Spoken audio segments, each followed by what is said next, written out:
Hello, everyone. Thank you for joining us today. I'm Yasmina Greco. I'm with O'Reilly Media, and I will be your facilitator for today's online conference. As we get things started for our event today, we would like to open the program by saying a very big thank you to MapR for sponsoring today's webcast, and let you all know that MapR means business with its proven enterprise-grade Hadoop platform that supports a broad set of mission-critical and real-time production uses. MapR combines all the benefits of Apache Hadoop with additional innovations that bring unprecedented dependability, ease of use, and world record speed to Hadoop, NoSQL, database, and streaming applications, all in one unified platform. MapR is used in production across financial services, retail, media, healthcare, manufacturing, telecommunications, and government organizations, as well as by leading Fortune 100 and Web 2.0 companies. Amazon, Cisco, and Google are part of MapR's broad partner ecosystem. MapR is proud to be an elite sponsor of Strata+Hadoop World 2013, and you can visit them during the conference in booth 102. Thank you, MapR. Alrighty, folks. We have quite the lineup of speakers for you all today, and to kick off the event, I would like to go over a little housekeeping to help you get the most out of today's online conference. First, you'll want to open your group chat widget if you haven't already done so. This is where we'll interact with each other during the event and where you can submit your questions for our speakers. We find that our audience usually has a lot of good knowledge to share, so we encourage you all to chat freely during the event. However, if you have questions for our speakers, please preface them with a capital letter Q so we know that it's for them and we can make sure they see it for Q&A. You can also open, move, and resize any of the other widgets. If you'd like to tweet from the Twitter widget today, you might need to give it permission to access your account. The Twitter widget will automatically append the event's hashtag to your tweet so you don't have to. And today our hashtag is StrataConf, all one word. If you have any trouble with the event today, please take a look at your help widget. If you continue to have trouble, just post it in the group chat and one of our staff will help you right away. For choppy audio or stalled visuals, try refreshing your window. And remember, the best thing you can do for a good audio stream is to close any apps that could interfere. People always ask, so we'd like you to know, we are recording today's online conference, and we will have the archive ready usually within 48 hours. And folks, at this time, it is my pleasure to turn the program over to Alistair Croll, Strata's conference chair and your host for today's online conference. Hello, Alistair. Hi, Yasmina, and thank you very much. So the goal of today's online conference, we do these every 2 or 3 months, and the goal of today's is really to give you a taste of many of the different things that we're going to be looking at Strata. Strata in New York is coming up at the end of October, and there's simply no way to touch on all of the different topics we're going to go through because the breadth and variety of content is kind of daunting from the point of view of a conference organizer. But also, it's going to be a lot of fun to look at. So we've asked a few people from the event to join us, some of the most anticipated sessions that we're looking forward to hearing. And the goal really is to run through a number of these and talk a little bit about recommendation engines, advertising fraud, real-time architectural and algorithmic design, and all sorts of topics here really from visualization to ethics. So over the next hour and a half, you're going to have a smattering of topics from some of the most sought-after sessions and most anticipated sessions at the Strata event. We're going to start out with Claudia Perlich today, and she's going to talk to us about advertising fraud and give us an insight into the kinds of things that happen when you're trying to detect fraudulent advertising and what advertisers do to try and get your dollars. So I'm going to hand things over to Claudia now. If you have questions, I look forward to jumping in with you guys and fielding those with our speakers, either here or on Twitter or afterwards. And hopefully we'll see you in New York at the end of the month. Claudia. Hello. Thank you, Alistair, for introducing me. So I'm chief scientist at an advertising company called Dstillery. And I'm going to tell you a story that I framed under what makes us human. So first I would like to introduce you to one of my earliest professional heroes, Alan Turing. He lived at the beginning of last century, and he was during his life probably more appreciated for helping the Allies defeat Germans by cracking their code. So why would I, if you can't tell by the accent, I am German, pick such a hero? Alan Turing was a brilliant researcher who, with the rise of computers, was debating with many of his contemporaries the question of what artificial intelligence could be and when you could call computer intelligent. And he posed a deceptively simple and appealing test that's now widely known as the Turing test that says a computer would deserve to be called intelligent if he could fool a human into believing that it was human. Now, I didn't promise you a history lesson here, but much rather a tale of advertising fraud. And how does this relate? So some of you may have seen some press over the last year and a half around botnets and how they defraud advertising.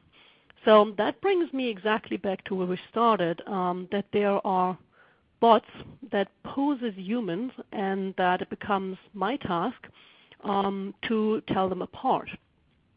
So the story I'm going to tell you really starts back in spring 2012.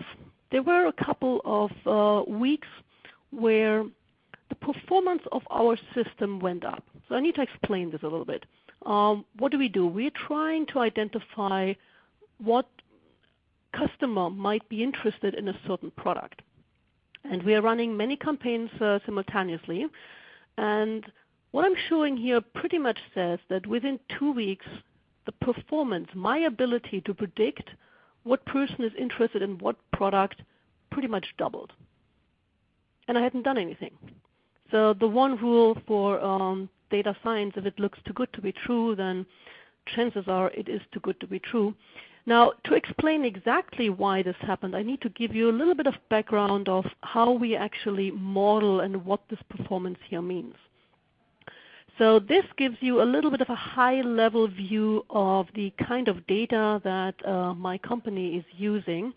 So basically, we are having a partial browsing history of people. So we know through data partnerships when consumers visit sites all over the web, and we also know when they buy or show interest in certain products for the brands that we are working with. So if a brand signs up for a campaign with us, we will drop a pixel, and then we can actually monitor consumers who go to that brand's webpage and read about products or actually buy them. So what we're recording here is this kind of hashed URL. So we're not trying to actually download the information that you have looked at, but we are much more interested in just collecting on a very agnostic level the URLs you went to, they become hashed, and the things that people purchased. What are we using this data for? We're using them in large-scale predictive modeling. So in essence, we are building models that can predict the probability of a web user to be interested in a specific product. We are building these over millions of URLs, so the parameter space of these models are huge, and we're building them for every separate brand. So what you see here is an attempt to visualize a huge model that lives in the bowels of our systems, where every bar you see going up and down is basically a parameter in a logistic model. All it's meant to tell you on a non-technical level is there are URLs that indicate that you are more likely to be interested in the product. So imagine we're talking about running shoes. One bar that's going up here, for instance, could be a blog about the New York Marathon, and the algorithm has found out that people who are interested in running shoes are also more likely to read blogs about the New York Marathon. So with this model in mind, what we then do is every time we interact with a person, we look at their current browsing history to the extent that we know it, and we rescore them. And once they reach a certain high propensity of being interested in the product, we start showing them ads.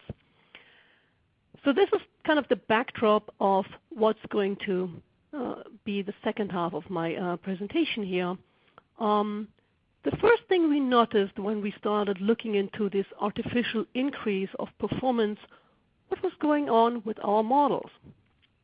And what we found here is a set of websites like this one, Women's Health Base, that got really, really high scores, meaning it was very good at indicating that browsers who went to Women's Health Base afterwards would actually download a coupon for pizza, schedule a test drive for a luxury car, download some software, being interested in a credit card, and on top of it, check out hotel rooms.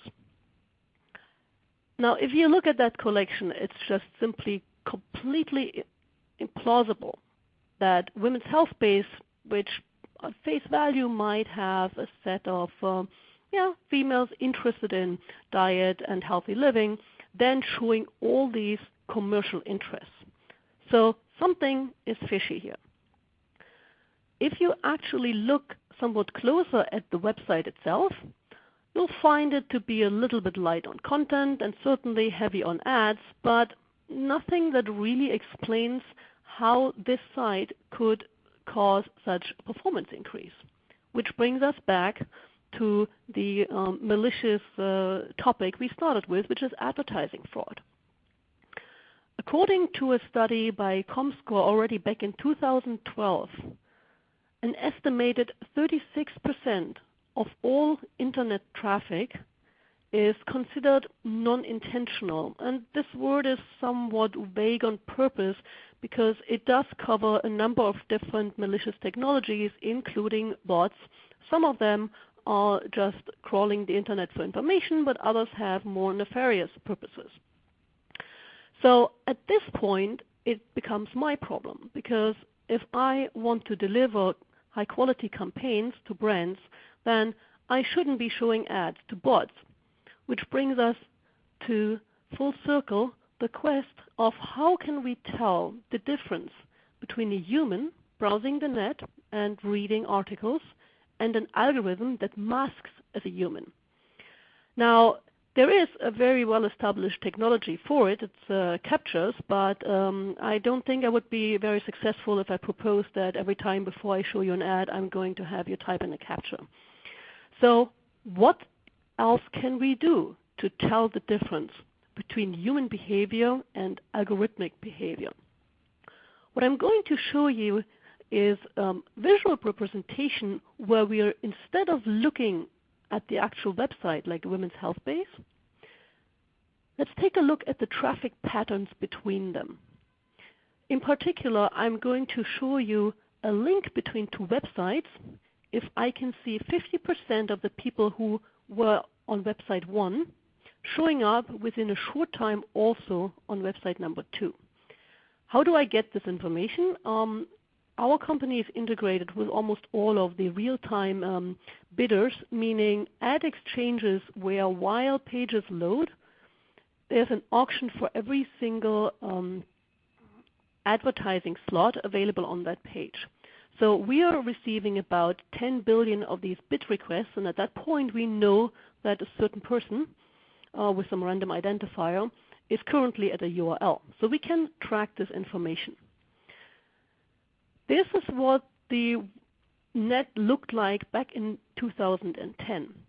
And what you see here is only these connected pieces, where every red dot is a host name and an edge identifies a co-visitation of at least 50%.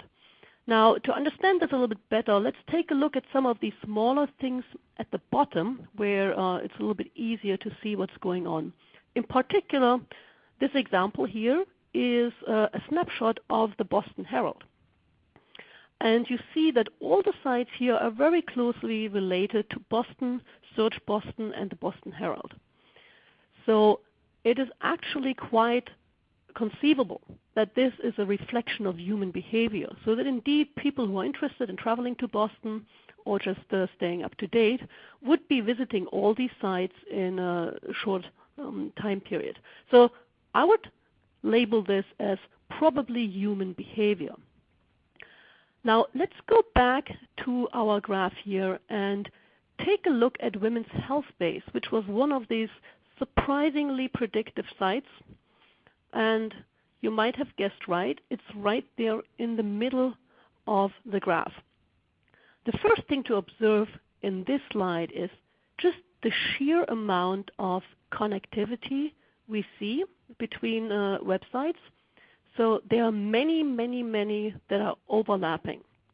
So they have 50% co-visitation. So there's a lot of traffic being generated here. On top, it's a really diverse set of interests that these visits to Women's Health Base seem to share, like China on TV, wrestling news, or News Canary. So this is an example where just looking at it as a human, I'm pretty sure that no normal person would behave like this. So this is the signature of a bot network. That's the traffic signature that's being created that we can observe when we look at these graphs. Now, if you now fast forward to 2012, this is what the world looked like in 2012, and I haven't even tried to actually plot the 2013. You see a huge increase in density of this bot network, which ultimately led to the news being written about it. There are by now thousands of these sites part of it, and they are basically scamming the advertising infrastructure. So every site here will get traffic. Every time this bot traffic hits the site, it will generate requests into advertising exchanges, and then somebody will try to sell these ads. Brands or advertisers are bidding on them, and all the money goes to the owner of these websites, which ultimately are collaborating with the bot networks to generate this fake traffic. Now, what I've told you so far is an interesting observation and a little bit of a tool of telling non-human behavior, but why could it possibly have caused my performance to go up? It's one thing that I might accidentally show ads to bots instead of people that really shouldn't be increasing my performance. The reason this happened in those 2 weeks is because the nature of the economic incentive structure had changed. While in the early days, bot networks simply generated fake traffic to sites that were created just for the purpose of selling ads, at some point they started to send bots also to regular, in particular commercial and brand websites. Now, why would anybody write a botnet to go and visit brand websites? This phenomena is known as cookie stuffing. It basically means that the botnet now makes the browser look much more relevant for a given brand, much more interesting. In particular, a large budget of display advertising is going to retargeting. I'm sure you all have had this experience when you look at a product and then you're haunted by ads for that product for the next 3 weeks, whether you actually bought it or not, all over the internet. This is called retargeting. So it's different from the modeling I showed you earlier where we try to find new prospects. Retargeting is very easy. All a retargeter does is he observes that you already went to the website of the brand, and then it'll show you ads for that brand, that product, happily ever after. That automatically makes the price of an ad go up in the online auction because the demand is being generated by these fake histories of having shown interest in these brands. So on my side is what ultimately happens here that my models start to learn to predict botnets instead of human behavior. As I explained, the models are supposed to predict who will go to the brand's website. If the botnet is doing this more or less deterministically, that's much easier to learn than human behavior. So originally, I just have the simple problem of needing to identify the sites to not show ads there, and in particular not show ads to a browser who's currently kind of running in this bot network. Now I have to go further. I need to make sure that my models don't get disturbed by that. So I have to remove these fraudulent site visits from the data feed that fuels all our targeting engines. So what we implemented here as our solution to the Turing problem is what we call the penalty box. Whenever we see a browser who is visiting sites that we consider highly dubious just based on the amount of overlap they have with other sites, we basically consider that person to be out of control right now, and we will put him into a penalty box for up to a minute where we completely ignore any data he's generating or anything he's doing. Having implemented this, here you see what the performance was the 3 weeks after the implementation, and you see that the performance goes back to close to normal as we manage to purge some of this fraud from our modeling. To close, I have a few fun facts talking about trying to look human. If you look at the URLs of these dubious websites, if it had mom in the URL string somewhere, it was 3 times more likely to be fraudulent. If it had arcade in the title, it was actually 5 times more likely, and we even found plenty of URLs posing as arcade rooms for moms. With that, I would like to close, and I would like to thank our data science team who have helped me prepare this presentation. And if you're more interested in technical details, I will be at Strata. We can talk there, or you can check out some of the more technical papers on our company's website. Thank you very much. Awesome. Thank you, Claudia. That was fantastic. And kind of depressing that we're finding Alan Turing's work played out and tested best in the service of fraudulent advertising. So, I mean, I guess, you can look wherever you want. It's crowdsourcing a Turing test in some ways. Up next, we have the Chief Application Architect for MapR, Ted Dunning, who's going to talk to us about recommendation engines using a variety of behavioral sources. Ted?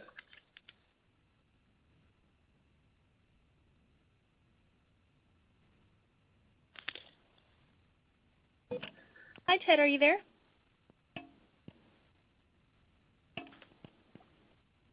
Ted, are you on mute? Can you hear me now?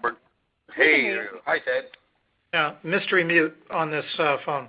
I'll just leave it at this. So I'm going to talk about recommendation engines and an interesting advance, which is a bit different from a lot of advances in machine learning, in that it makes it much easier to use these things, much more clear how they work, and much, much easier to deploy for most folks. And so we're going to get this next element here. There we go. And in particular, especially in the Strata talk, and a little bit less today, I'm going to talk about how to build multi-input recommendation engines. These take different kinds of behavior and combine them into a single recommendation. And of course, also everybody wants to know what exactly is recommendation, what makes it different, what about multimodal, how we can build it using things you might find around the house. Oh, of course, you'd also like to see a detailed breakdown and code examples and things like that. Well, today I think I may have to summarize just a bit. So the basic outline here is going to do 5 minutes of background, going to do 5 more minutes of theory under the general heading of I Want a Pony, and then just a little bit more on actually how to build this. So let's start with the background. You see machine learning all over the place anymore. You see it implicitly in systems like Claudia's in terms of making ads make sense, but you see it in explicit recommenders like you see on Amazon. You see it in spam classifiers in your email. And a subset of these kinds of machine learning techniques are recommendation engines. They look at your behavior and relate it to other people's behavior and try to give you something sensible. One of the most interesting ones and most subtle is actually the new Google Maps, which based on what you've been looking for and what you seem to be interested in, will show you different things on the map layers than it will show to other people. So in the neighborhood of the MapR offices, if you search for Piatti's, that's the name of a restaurant nearby, it'll show you restaurants. If you search for MapR, it'll show you other high-tech companies in the neighborhood and won't show you the restaurants.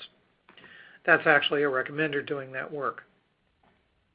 So let's jump into exactly how recommenders work.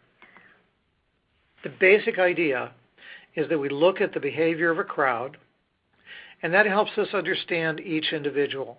Not each individual in that individuals are identical to some other individual in the crowd, but more the crowd lets us understand the pure aspects of behavior, certain axes of behavior, you might say. And then we can express individuals as combinations of these primitive behaviors. So here's an example. Suppose we have two people in our history. Typically, we have quite a few more. And Alice is a person who has had an apple and a puppy. Charles has had a bicycle. Bob walks in, and we know that he's had an apple in the past. So the question then is, what are we going to get Bob? And in this simplified example, you can tell where I'm going. You can guess that we should tell him that he should get a puppy. Well, gee, already you understand from this roughly how recommendation systems work. They look for similar patterns of behavior. And, of course, Bob wants a pony just like everybody does. And, in fact, if we get a situation where everybody has gotten a pony, including a new actor, Amelia, we can see that ponies here are essentially uninformative. And if we ask what we should get for Amelia, all we can give her is the things that are most common, because all we know is that she's like pretty much everybody. So we have not a very strong recommendation there. So this idea of co-occurrence, that apple and puppy co-occurred in Alice's history, is a pretty key element of this recommendation. Now, and then there's a key problem with that, in that very popular items co-occur with everything. So we have to deal with something that's kind of surprising level of co-occurrence, something that occurs very commonly and very commonly co-occurs as well is not very interesting. Something that's rare and it co-occurs with something is anomalous relative to the base frequencies, and that's what we want to really do. Procedurally, the way we do this is we use log files to build a history matrix. That's a user by items matrix. We're going to transform that into a co-occurrence matrix. And then the interesting and secret sauce sort of step is we're going to look for useful elements of that co-occurrence matrix and reduce it to what we call an indicator matrix. This is usually done in the Mahout world using log likelihood ratio. It can also be done by matrix decomposition, but we're going to focus on the LLR approach today. The row similarity job in Mahout does exactly this. So here's our log file for our fanciful little example. We have users and we have things that they've had. You can see Alice has apple and puppy separated in there, and pony as well. Bob has the puppy and the apple and the pony that he went after, and so on. This is just before we made the recommendation to give Bob a puppy. Reducing this into matrix form involves rearranging it into a matrix where rows are users, columns are things, and this is where the big data techniques begin to really apply. This is where we're allowed to store a denormalized form where all of the things that Alice has done are grouped together on disk, and this gives us substantial performance benefits. This occurrence, this history matrix, is then reformulated into a co-occurrence matrix. You can see, for instance, that in Alice's case, apple and puppy co-occurred, meaning Alice consumed both of those once, and apple and pony co-occurred twice with Alice and Bob. So if we look at the co-occurrence matrix, here's that. It's things by things. The source thing is on the top. The destination thing is on the left. You can see in this case it's symmetric. We're ignoring the diagonal for now. In fact, that comes out of the computation too. But what we want to do is break it down into a more elemental thing so we can take an interest in one pair at a time.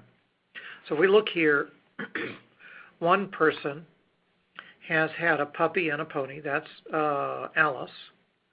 Should advance to the next slide here any moment.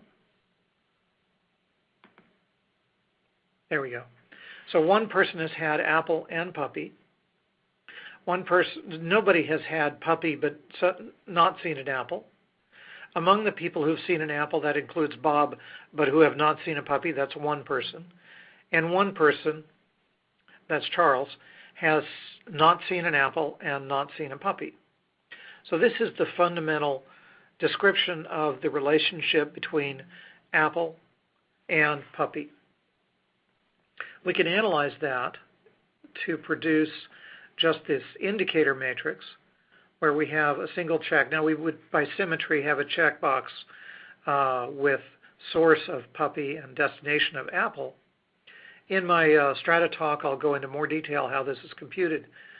But once we have this indicator matrix, we can take a single row of it, say the puppy row, and we can use that row of the indicator matrix and embed that into a document.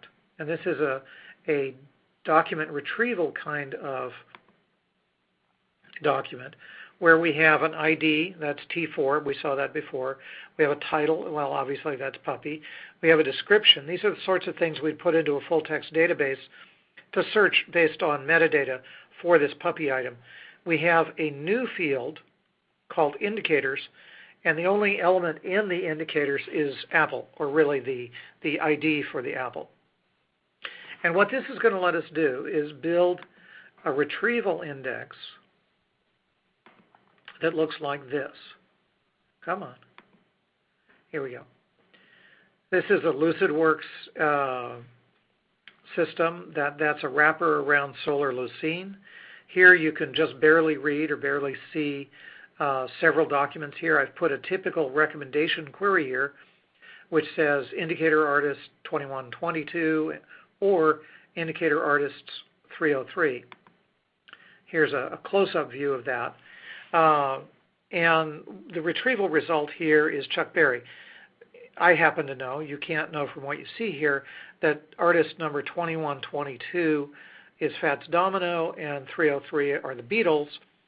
And it's a reasonable thing here, especially in this synthetic data, to say that the intersection of interests between Fats Domino and the Beatles, very popular items, kind of very early, that's the Fats Domino contribution, would be reasonably Chuck Berry. And the reason that we retrieve that is not because of the name of Chuck Berry or the fact that he's from the United States, but because these indicator artists overlap with the query that we have. Now, mathematically, we can write this in a particularly simple way. We can write the entire history matrix as a matrix A. We can write an individual user's history as H. H contains a vector of items. A translates items into users. All of this translation goes from right to left. And so generic ordinary recommendations of the sort people are familiar with is this first form of equation, A transpose times the quantity AH. AH gives us users who do the same thing as the user whose history is H. And then A transform transforms back to the space of items. And using this mathematical analogy, we can imagine that we would move the parentheses a little bit, compute A transpose A offline in the background, and then just apply H to it at the last minute. This A transpose A is exactly the co-occurrence matrix we saw before. And in this mathematical form, it is particularly efficient to compute with MapReduce. Now, you can do additional things as well. You can view that history matrix as two kinds of history against two kinds of things. And then you can do this same entire MapReduce sort of thing with that composite matrix. And here's an example of the results that you can get. This is taken from a user-generated video site, and we had two kinds of behaviors: A, which was query terms; B, which was videos. A transpose A gave query recommendations. B transpose B gives video recommendations of the sort that you see on YouTube every day. The exciting thing is things like B transpose A recommends videos in response to a query. Here's a real example. We took 1 million videos from the collection at large. We knew that there were, as far as we could find, no videos for this Spanish guitarist, Paco de Lucia. Now, conventional metadata search gave us lots and lots of Spanish episodic sitcom, Hombres de Paco, 400 episodes of it, in fact. Somebody had been very busy uploading that. And the recommendation-based search gave us instead very good results: flamenco guitar and flamenco dancers, Spanish and classical guitar, and even Van Halen doing a classical/flamenco riff in one of his concerts. Here's the metadata search results. These are not very pretty. They're all of this Spanish episodic television. And here is the recommendation-based results. Top hit is classical guitar. Second hit is a flamenco dance troupe, CUD. Third one is more classical guitar. Next one is Van Halen doing a very classical sort of riff. And then freestyle flamenco. You can see even in a commercial setting how you might do this. You might have merchant IDs and text descriptions, phone address and location sort of data. That's the original data, metadata. You could build many kinds of indicators and put them on the same document. And then the query, the recommendation query, would have the recent behavior of that user, recent merchant descriptions, merchant IDs, text that might have described the cuisine of restaurants, recent offers this person has accepted, where they are, the current location, and of course that they would like generally popular things as well. That allows you to do queries that become recommendations. So that's an outline of what we're going to be talking about at Strata, and that's what I'm very excited about, is that you can build recommendation engines using very simple tools that lots of people can work with.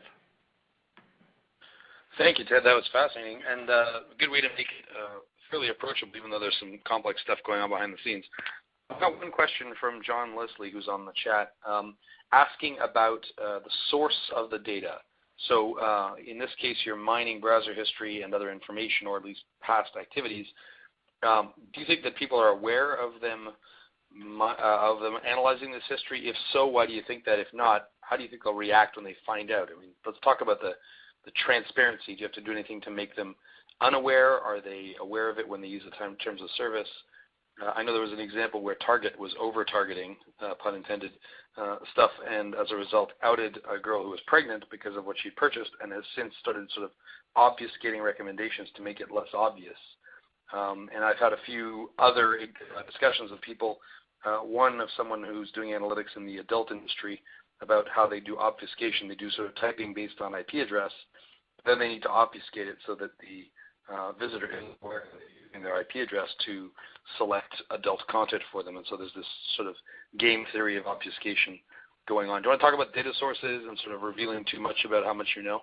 Yeah, the source of musical data in this case is a random number generator that was somewhat guided by musical genres and such. So I doubt that would be offended.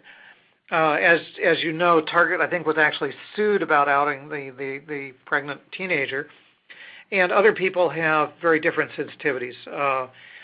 So I think that you really have to take it on a case-by-case basis. Some situations are going to be quite innocuous. For instance, recommendations on a single YouTube video typically depend only on the fact that you are looking at the video, and so you have a one long history. And so it looks very static. It looks like those are attached to the video itself.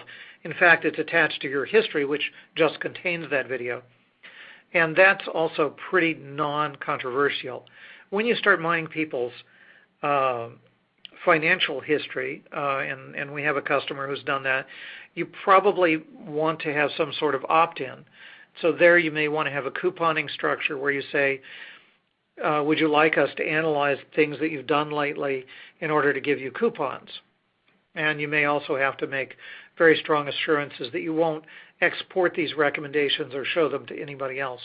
But I think you have to take that on a case-by-case basis, depending on the business at hand. Yeah, good point.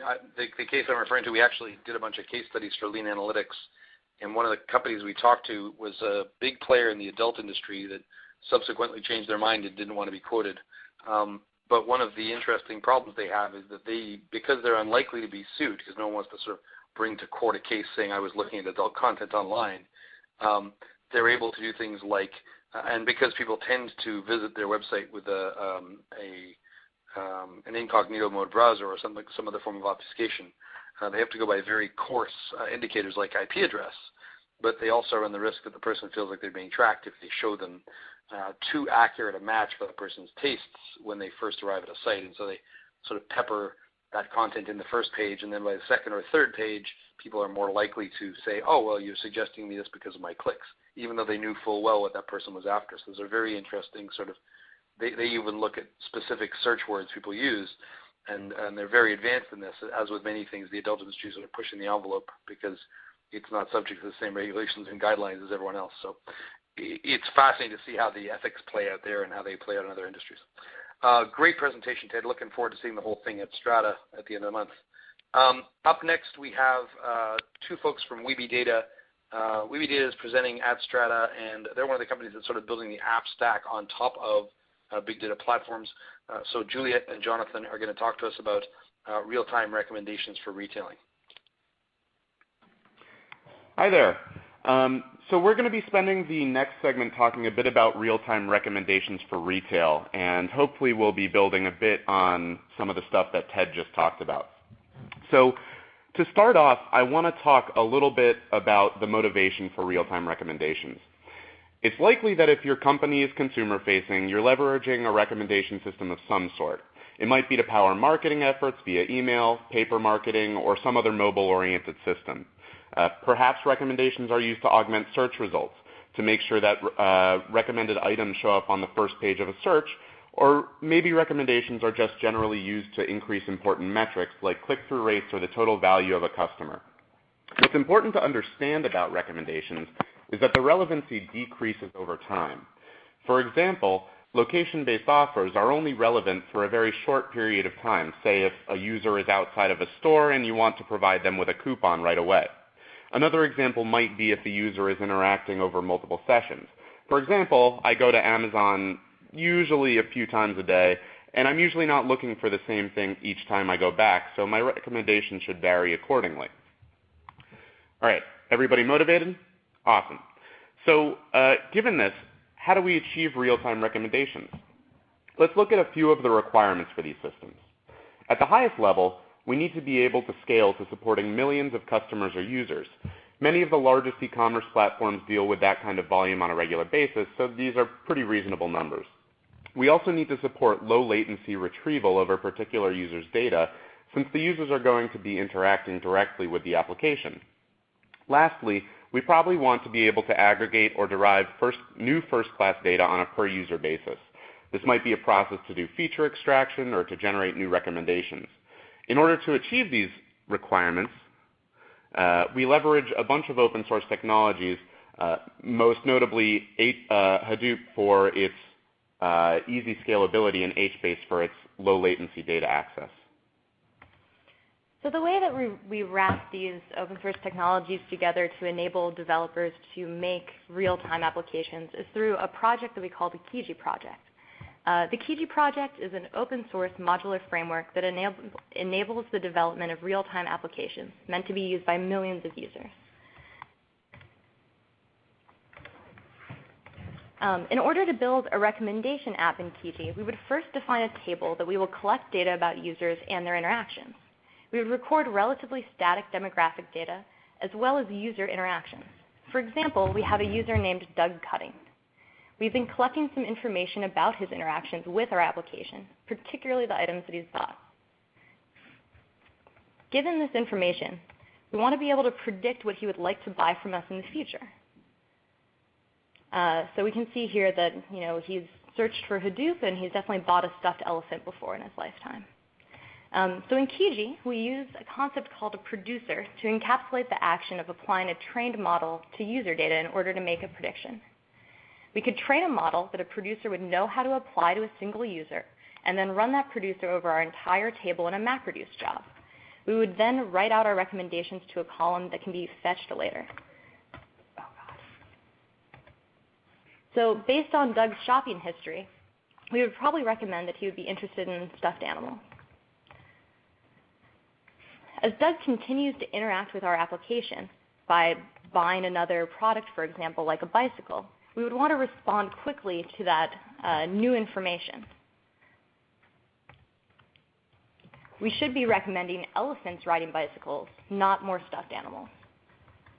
That immediate response to new information isn't possible if the only way that we know how to apply a model is through a MapReduce job. Very typically these days, recommendations are computed in a batch process, as Juliet mentioned. Companies collect data throughout the course of a day and then use that new data to produce refreshed recommendations on a nightly or some other periodic basis. If you look at the distribution of the people that come to a site like a large e-commerce platform, you're going to find that there are really a fairly small number of people who are visiting day after day, and a much larger percentage of people who are never coming back again. Maybe they're just browsers and they just want to look around at things, but they're never actually going to buy anything. It makes a lot of sense to focus our recommendations on the people who are most likely to actually see them, and avoid doing the unnecessary computation of recommending products to people who are unlikely to actually convert. So how do we avoid doing that computation? Kiji introduces a system called Kiji scoring, which has a component known as a freshener. A freshener is really a combination of some other Kiji concepts like the producers mentioned by Juliet earlier, and a freshness policy, which I'll talk about in just a moment. When a user interacts with a Kiji application, they make requests through the Kiji scoring server, which is a data processing layer separate from the HBase or MapReduce cluster. The request is forwarded to HBase and the data retrieved. Once the Kiji scoring server has the data, it evaluates a freshness policy for the freshener.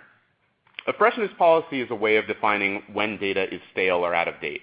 It could be something simple like a shelf life policy that says that the data is old when it's older than an hour, or it could be something slightly more complex like saying that data becomes stale once a user has performed some predetermined number of actions or a number of events have occurred. Assuming the data is fresh, the recommendations are going to be returned directly to the user. If the data is not fresh, however, the associated producer is executed by the Kiji scoring server to regenerate the recommendations for the requesting user only. This way we can ensure that the only recommendations we're bothering to compute are recommendations that would actually be seen by a user as they interact with the application.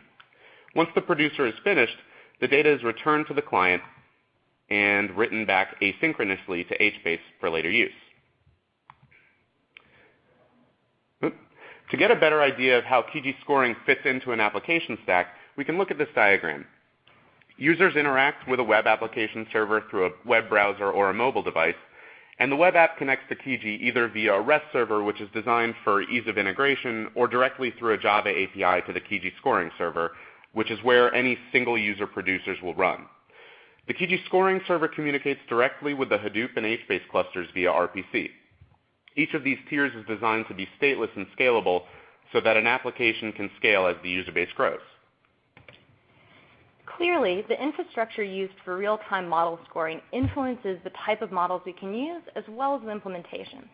At Strata and Hadoop World, we're going to get into more concrete detail about how to design and implement recommendation algorithms that can score quickly. But I'm going to try and give you a taste of what we'll be talking about and some of the ideas that we'll be bringing up. So an important observation to make is that population interest changes relatively slowly. This means that models don't need to be retrained frequently. On the other hand, individual interest changes quickly. This means that it's most important to focus on applying a model to a user given new information quickly. One of the most common techniques to speed up the application of a model is to do some pre-computation. So a common workflow for building a recommendation model is to first train your model over your entire data set, save fitted model parameters to a file or an outside table. And so what I mean by fitted model parameters is whatever data you need to apply your model to new user information. And then the third step would be to access these model parameters when generating a new recommendation as new data becomes available. So this is a really common trade-off of pre-computing and using some disk space to speed up the actual application of your model when it comes time for a user to interact with your application and get new information in. So the last time I showed you this slide, I conveniently left out any details about what sort of model we were using and how we were going about generating recommendations at all. So let's more precisely define the modeling problem we are trying to solve when we're doing product recommendations. So here is my Amazon recommendations page, or a section of it. Online retailers, you can see, want to fill their screen real estate and provide their users with options.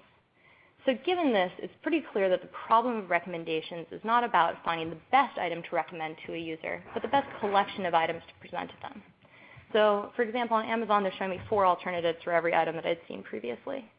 So this problem of personalized recommendations is often formalized as, given a collection of possible items to recommend, which are the best N items to present to this particular user. One approach to personalized recommendations is collaborative filtering. Collaborative filtering is an approach that relies on collecting user taste preferences for items and making predictions about future taste of a specific user based on information from all users. This approach encompasses many specific algorithms and techniques, but generally uses the same model for how we're storing information. Ted Dunning has already done a really good job of introducing recommendation engines and a bit about collaborative filtering. So hopefully this is just a sort of terse review. We think of our user taste preferences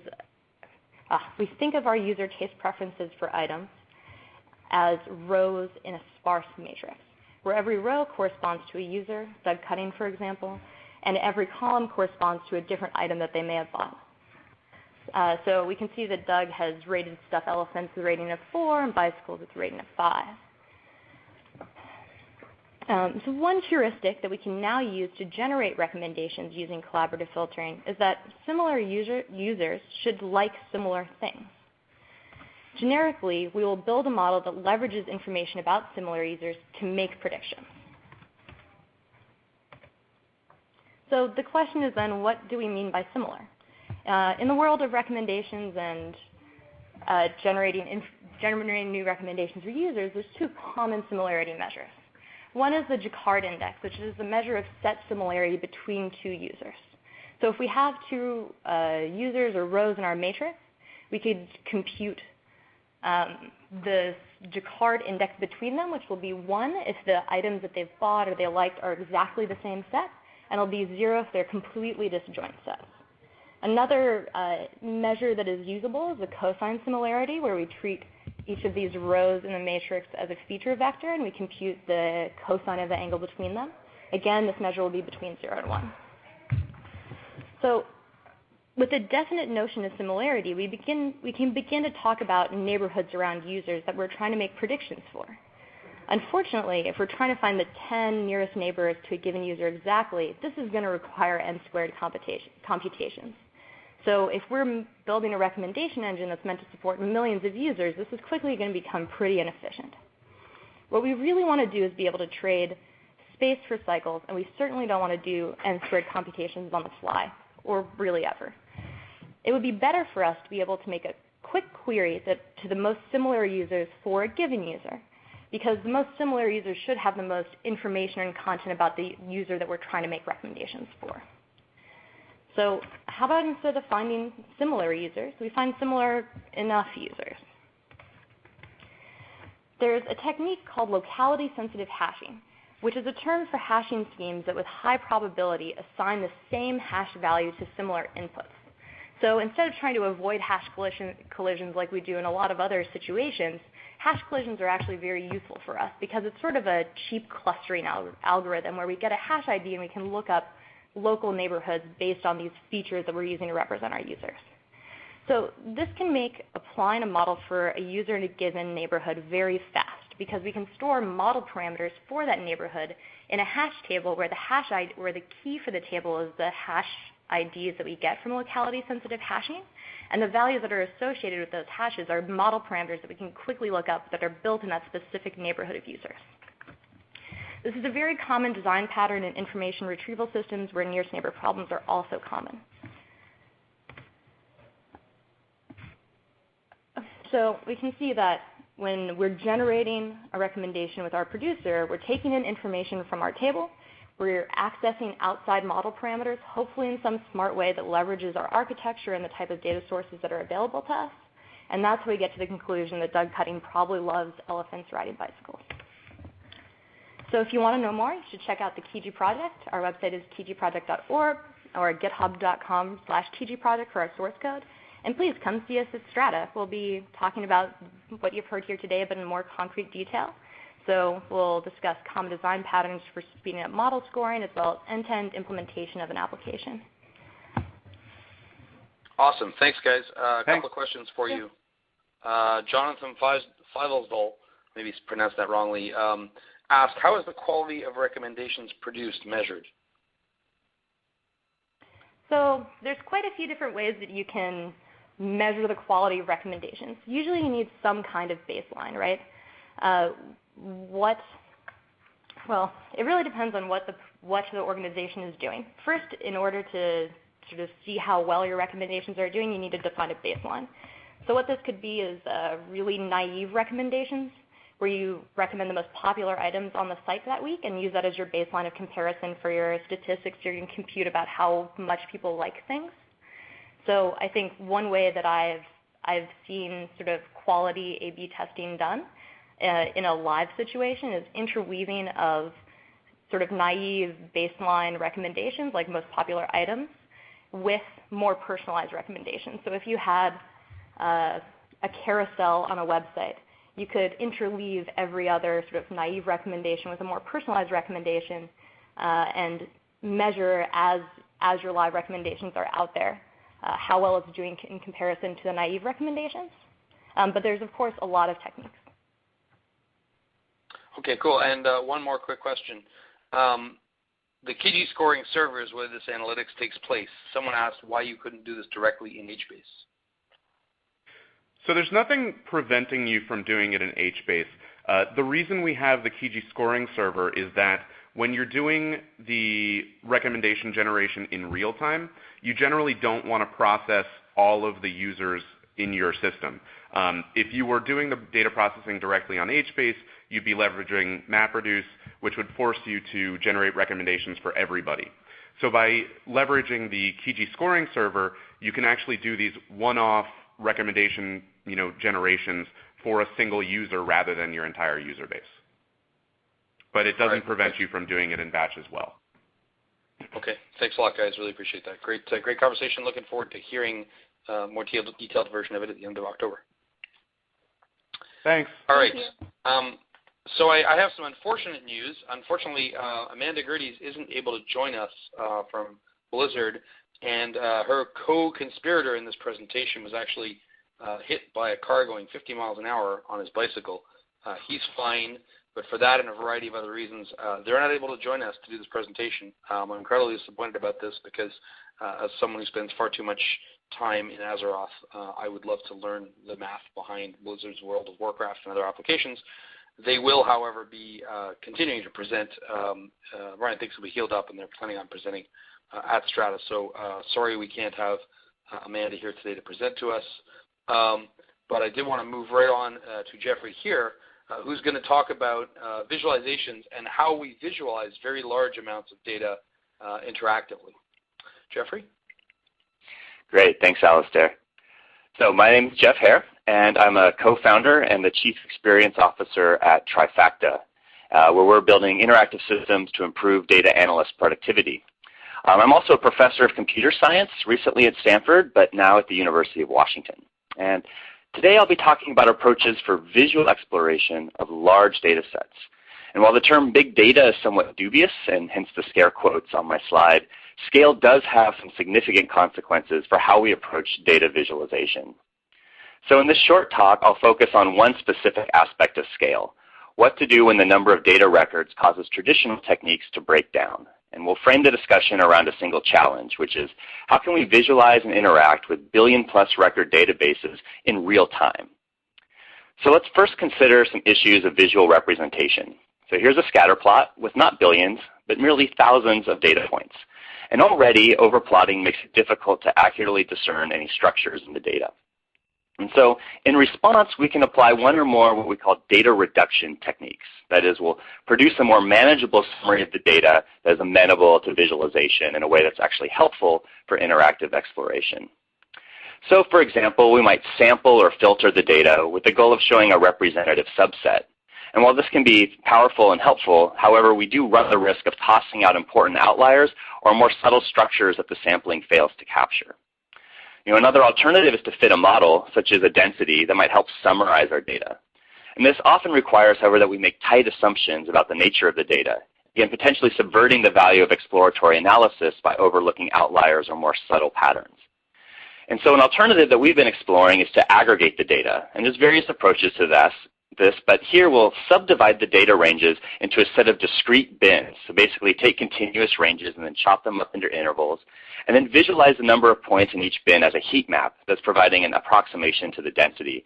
And so for example, here we can see much more density in the center of the data than in the outskirts, which we lost in some of these other representations.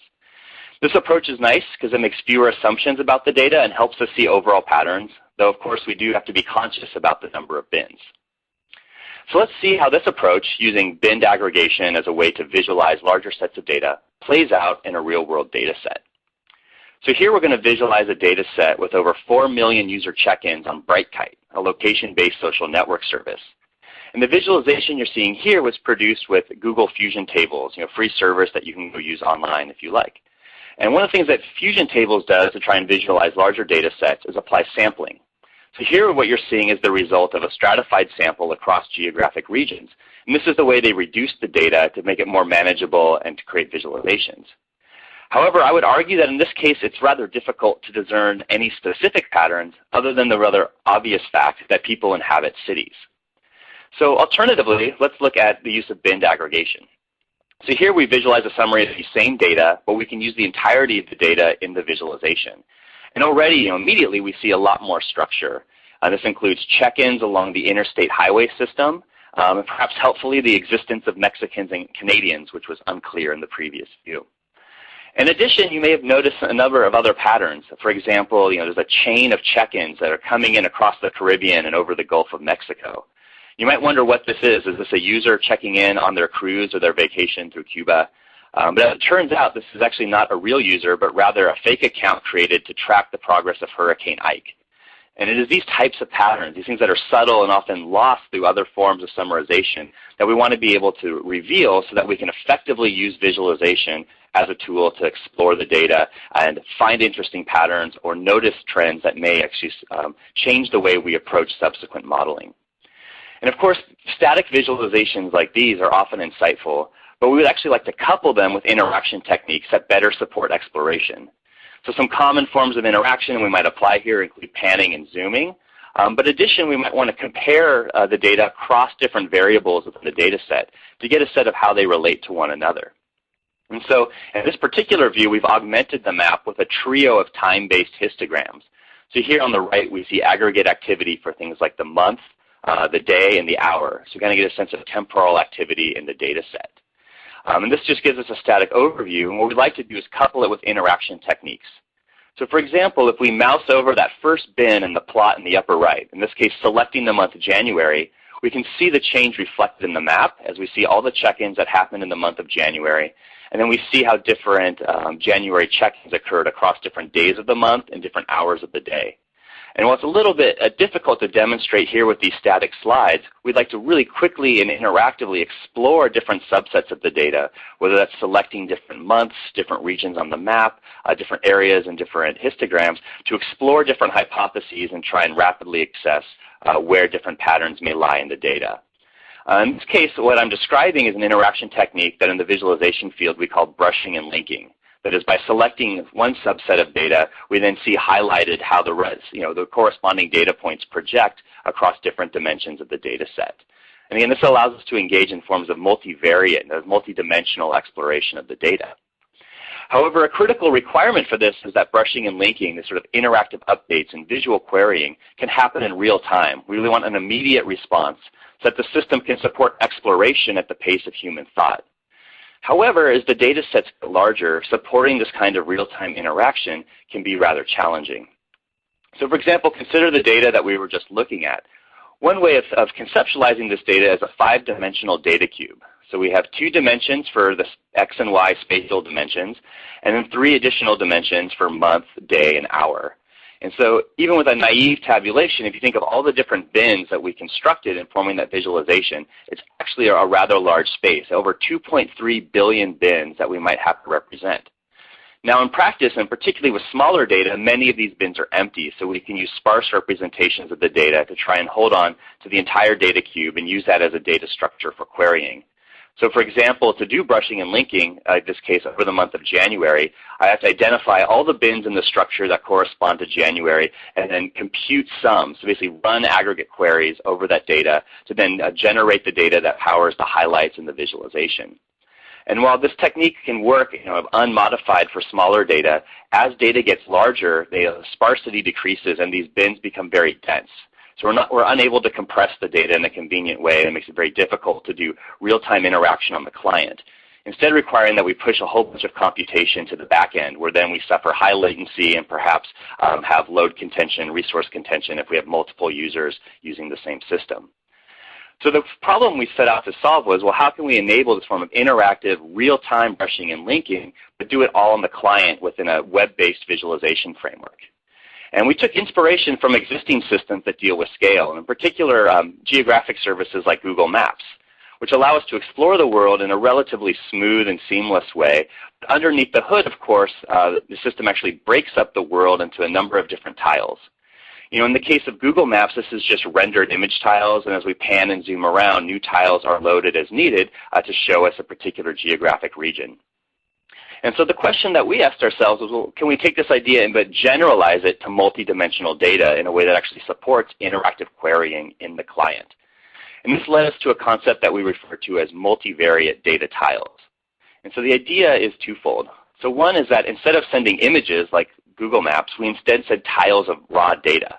So then we have data so we can both render that data, but we can also do operations over that data, such as querying. And the other idea is that rather than send just, say, like 2-dimensional data in the form of Google Maps, we embed multi-dimensional data. So each one of these data tiles may have like 3 or 4 dimensions of data within a single subset of the larger data set. So here's how it breaks down. So we start with this full 5-dimensional data cube that we saw earlier. And of course, we can then reduce that to smaller dimensional subsets of the data through aggregation. So for example, I might sum out, day and hour to get a data cube that's just looking at, X, Y, and month. And we can do this for all the different data sets to get these much smaller, like mini cubes of the full data set. One of the interesting things here is like, well, what dimensionality do we need to support? Well, it turns out if our goal is to support real-time interaction, for any pair of 1D or 2D bin plots, the maximum number of dimensions we need to support interaction is just 4. And to see this, consider the case we have 2 disjoint scatter plots. So 2 scatter plots that have completely different dimensions. I'll need a 4-dimensional cube if I select regions on one scatter plot that's creating a query over 2 dimensions to then aggregate that to show the highlights for the remaining 2 dimensions in the other plot. So the main idea here is to take the full data set and break it down into a series of subsets over which we can then create overlapping sort of patchworks of the data that support interactivity. Of course, some of these bin ranges might be really large. If you consider the entirety of the world, our X and Y dimensions, even when bins, we have more bins than we would like to handle at any given time. So in this case, we simply subdivide the data further based on index ranges.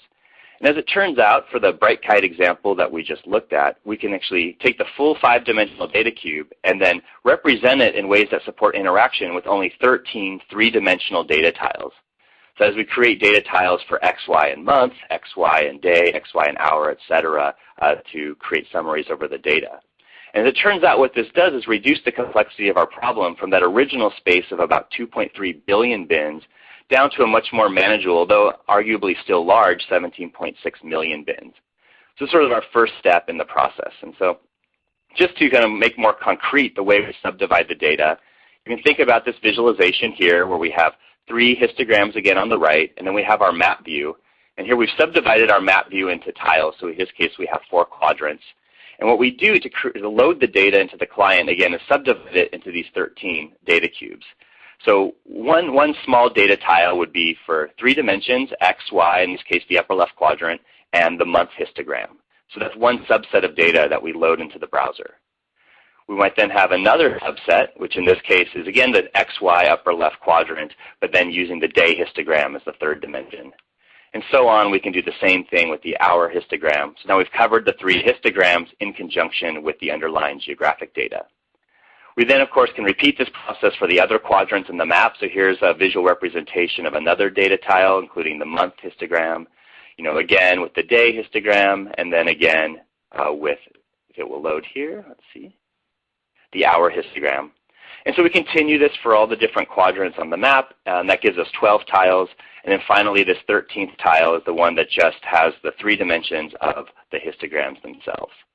And so again, doing this, we have a patchwork of overlapping data projections that allow us to create this overview visualization, but also allow us to do the querying to do real-time brushing and linking. However, we still have the challenge that real-time brushing and linking requires running aggregate queries over the 17.6 million bins that I discussed. So how can we run those queries really quickly on the client without having to talk back to our data infrastructure? And the way that we've done that is actually push the computation onto the graphics card so that we can leverage the GPU to run these queries in parallel. And so the basic idea is that we take these data tiles, but we can actually encode them as image textures. And this allows us to use WebGL, which is now widely supported. In the future, we might look at things like OpenCL on the web browser to do computation, but that's not widely supported yet. So here what we do is then take our data tiles, load them into image textures, push them onto the graphics card through WebGL, and then run a pipeline with 2 what we call fragment shaders, which are basically just per pixel programs that we can run in parallel on the GPU. And so one, we can just very simply compute summations over all the bins that have been selected for our query, which allows us to very rapidly compute the aggregate results. And then we have a second phase where we just use WebGL to render the results very quickly. So the nice part is then we can take these data tiles and then just push them into commodity graphics hardware to get really fast performance. So how does this work in practice? Well, here's one example of results from benchmarks that we've run. This is actually exploring brushing and linking over a set of 25 different plots. So in this case, we have 5 dimensions in a scatter plot matrix, and we do brushing and linking across them and compare the performance on some different approaches. And here on the y-axis, we measure performance through average frames per second, so basically how fast the screen updates in response to interaction. And then along the x-axis here, we show the results of increasing the number of data points. And so along the bottom in orange, you can see a baseline, which is when we try and take the entire data cube and then store it in memory using a sparse representation. And here we get decent performance, roughly interactive at the level of 10 frames per second. But as the data set grows, again, these data cubes become less and less sparse, requiring a higher memory footprint. And so we see that even after just 1 million basic data points, we've run out of memory and we can no longer visualize the big data on the client. Where our approach, which we've implemented in a system called Immense, where we use these multivariate data tiles, the complexity only actually depends on the number of bins that we choose, not the number of actual raw tuples in our data set. So you can see we get pretty much flat performance at the 50 frames per second level. So by doing this form of summarization and then query processing using WebGL, we're actually able to achieve 50 frames per second interaction over visual summaries of billion element databases and more. And so in this way, by using client resources cleverly, we hope that we can support real-time interaction to help people really dig through their data, assess different trends and outliers without having these long waits where they wait for server-side jobs to finish. And so this is sort of a taste of some of the things we'll discuss in my talk at Strata next month. In the meantime, there's a number of links that you might check out if you're interested for more. The technique I described today in our immense system is actually the result of some research work we did initially at Stanford. And there's a URL where you can go see videos of interactive demos, go play with the system yourself, and shortly we'll be actually launching it as open source software on GitHub. And in addition, there's a number of other systems that are exploring issues in large-scale data visualization. Many of you are probably familiar with commercial tools like Tableau. But in addition, there's a number of other nascent tools that are coming online. So Hadley Wickham has been creating a package for R called BigViz that will help you build static summaries of visualizations using some of the techniques we just discussed. And then others are looking at ways to further improve back-end performance. So one limitation of the system I discussed today is that we need a pre-computation where we generate lots of data tiles, which we can then load into the client. And so systems like nanocubes are trying to support real-time queries over billion-element databases running on a single workstation, whereas other projects like BlinkDB are trying to combine sampling and aggregation to try and support initial queries very quickly. And so some of these systems might be nice complements where you would like to get fast performance on the back end for generating data tiles, and then combine that with the technique shown here for doing fast performance for exploration on the client. So with that, I'd like to wrap up. Again, hopefully you found it interesting, and if you have any questions, I'd be happy to field them now or in conversation at the Strata conference in October. Thank you. Awesome. Thank you very much, Jeffrey. A couple of questions for you here. How do you think time series analysis could enhance this experience, pointing red flags in the data and so on, and how do you integrate that kind of analysis into a map like that? Oh, that's an interesting question. So, there could be a number of different analyses that you run on the back end and then use to annotate the visualization shown here. So, for example, with the map, there's a couple options. In the case of time series, what you would do is just take, for example, a histogram over a particular, binned unit of time, include that as one of the visualizations, and then even without other annotations, what our system would allow you to do is as you brush over different time units, you would see the map update. So you could actually see how time segments play out over time. And if you go see some of the demos of amends online, which will require that you have an appropriate graphics card, you can actually explore this yourself. An interesting question then, of course, is to think about ways that you might provide additional cues in the visualization to guide people's attention, particularly interesting outliers or structures. So that way, hopefully combining the best of both perception and visualization with some automated analyses. Okay, so, and I guess, 24 frames per second of time moving forward times billions of data points means you need a few more nanocubes to get things started. Tassos Sarbans has a question. Under what circumstances do you keep an outlier in your data set versus removing it? Oh, interesting. So in this case, we don't suppress outliers. We're doing binned aggregation. And so in this case, it's just we're parceling up the dimensionality of the data and then doing counts. So this gives us, an overview of the data. And so basically there are some bins that may be outliers, but they will have, very few data points in those bins. And so that's actually one of the things that we find really important about this technique is that the goal of early stage visualization is to give you insight into the structure and perhaps also data quality issues within your data set. So that prior to doing additional modeling, et cetera, you have a better idea of the assumptions that you can safely make or corrective cleaning actions you might want to take. So one of the reasons that we promote this binned aggregation approach is that it does allow us to see densities and trends, but also allows us to keep outliers. So one issue that might be interesting in future work is that if you see a bin, so like something highlighted on the map or in one of the histogram charts that does constitute an outlier, given that the amount of data backing that outlier is probably pretty small, you might want to query that and actually look at the raw data values as opposed to just the aggregate values that we're currently revealing through these visualization methods. Great. So thank you very much. A good overview of that stuff and some great visuals. I imagine seeing this stuff live and in person and navigating through it is a whole other degree of fascinating. You're going to have some live video stuff to show at Strata? Yeah, absolutely. And again, so some of the links on this previous slide that I can bring back up I'll post something on Twitter soon as well. We'll allow you to go play with it and see videos yourself. But certainly at Strata Conference, we'll try and make this even more interactive than these current slides allow by showing you how this works in real time. Great. All right. Thank you very much. Okay. With that, we're going to wrap things up. Thank you all for attending. We had a very large number of people attend this event, and I'm really glad that we were able to share a preview of what's going to happen. We have a wide range of topics from visualization to design to business to technology coming up at the end of October, and we really hope you'll join us there. Yasmina? Excellent, Alistair. Thank you so much. Folks, on behalf of O'Reilly Media, we would like to say a very, very big thank you to Alistair for hosting today's event and for organizing it, as well as a very big thank you to all of our speakers today. We would like to thank all of you that attended our event and hope you've benefited from it. And as we close out, folks, we'd like to say a big thank you to MapR for sponsoring today's event and let you know that MapR means business with its proven enterprise-grade Hadoop platform that supports a broad set of mission-critical and real-time production uses. MapR combines all the benefits of Apache Hadoop with additional innovations that bring unprecedented dependability, ease of use, and world record speed to Hadoop, NoSQL, database, and streaming applications, all in one unified platform. MapR is used in production across financial services, retail, media, healthcare, manufacturing, telecommunications, and government organizations, as well as by leading Fortune 100 and Web 2.0 companies. Amazon, Cisco, and Google are part of MapR's broad partner ecosystem.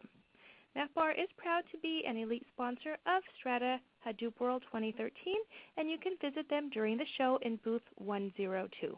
Again, thank you, MapR. Thank you, Alistair. This will conclude our event today. Goodbye, everybody.